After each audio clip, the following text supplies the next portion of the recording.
Hello everyone, welcome to Candy Coffee. Here we have a DeLonghi dedica espresso machine. Now this machine was brought here because it wasn't holding programming and the steam light was blinking.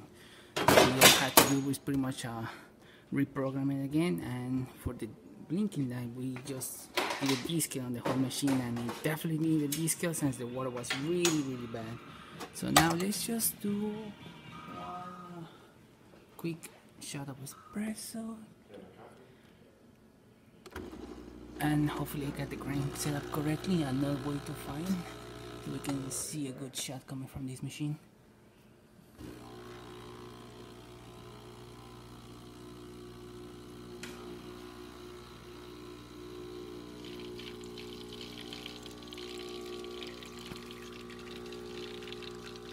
A little bit too coarse, as you can definitely see there's barely any crema coming out of there, and definitely need it to be more fine.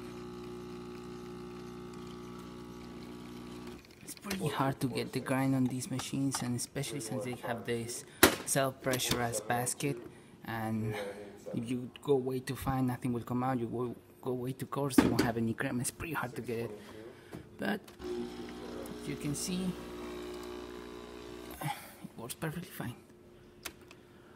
Okay, thank you for preparing Candy Coffee, and please subscribe to our channel for more content like this every day.